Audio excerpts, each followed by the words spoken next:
પોરબંદર વિધાનસભાની પેટા ચૂંટણીનું મતદાન 57.70% નોંધાયું છે, જે ગત ચૂંટણીની સરખામણીએ 4.28% ઓછું છે. દોઢ વર્ષમાં જ પેટા ચૂંટણી આવતા મતદારોમાં ઉદાસીનતાને કારણે મતદાન ઘટ્યું હોય તેવું જણાઈ રહ્યું છે.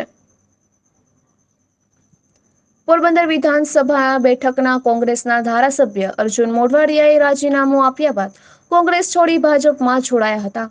આથી આ બેઠક પર દોઢ વર્ષમાં જ પેટા ચૂંટણી યોજવાની નોબત આવી હતી, જેમાં ભાજપે અર્જુન મોઢવાડિયાને જ ટિકિટ આપી હતી, જ્યારે કોંગ્રેસમાંથી જિલ્લા પ્રમુખ રાજુ ઓળેદરાને ટિકિટ આપવામાં આવી હતી.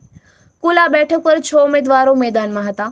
શરૂઆતની 2 કલાકમાં સરેરાશ 7.8% મતદાન નોંધાયું હતું.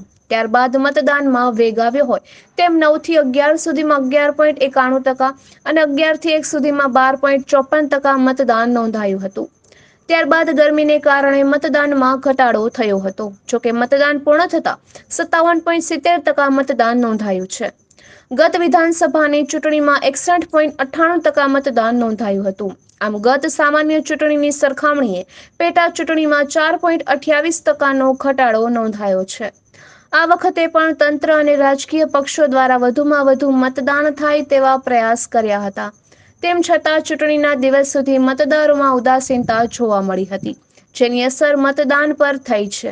ખાસ કરીને પૂર્વ ધારાસભ્યો ઉપરાંત શહેર અને જિલ્લા કોંગ્રેસ પ્રમુખો, યુથ કોંગ્રેસ અને NSUIની ટીમ સહિત મોટાભાગના કોંગી આગેવાનો ભાજપમાં જોડાયા હતા અને સૌ સાથે મળીને ચૂંટણી પ્રચાર કરતા હતા અને મતદારોને રીઝવવા અનેક આયોજન કરાયા હતા.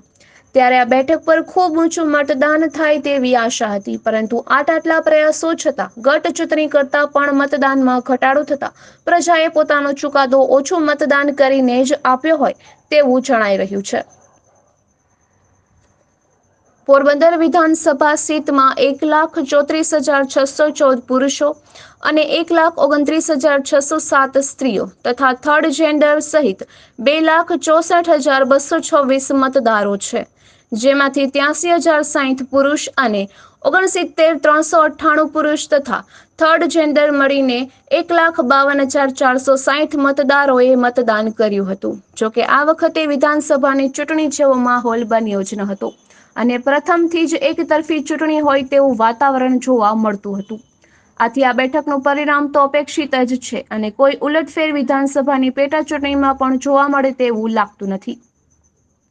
પોરબંદર વિધાનસભા બેઠક પર લોકસભા સામાન્ય ચૂંટણીની સાથે સાથે વિધાનસભાની પેટા ચૂંટણી પણ યોજાઈ હતી. આથી દરેક બૂથ પર 2 EVM અને 2 મતકુટીર બનાવાઈ હતી.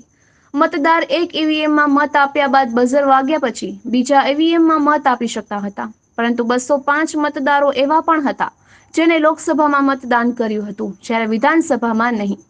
પોરબંદર વિધાનસભા સીટની પેટા ચૂંટણીમાં 1,52,460 મતદારોએ મતદાન કર્યું હતું, જ્યારે લોકસભાની ચૂંટણીમાં 1,52,605 ચૂંટણીમાં 9,12,077 પુરુષો અને 8,56,110 સ્ત્રીઓ તથા 25 થર્ડ જેન્ડર મળી કુલ 17,68,212 મતદારો નોંધાયા હતા, જેમાં 5,21,139 પુરુષ અને 3,94,031 સ્ત્રી તથા 10 થર્ડ જેન્ડર મળી કુલ 9,15,180 મતદારોએ મતદાન કર્યું છે.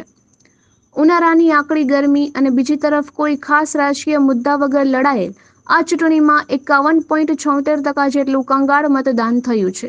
ત્યારે હાલ તો બંને પક્ષ જીતના દાવાઓ કરી રહ્યા છે, પરંતુ હાલ તો ભર્યા નાળિયેર જેવી સ્થિતિ છે અને ગાંધીભૂમિ પોરબંદરની લોકસભા બેઠક તો તાજ કોના શિરે આવશે તે તો ગણતરી બાદ જ કહી શકાય. નિપુલ પોપટ, પોરબંદર ટાઈમ્સ.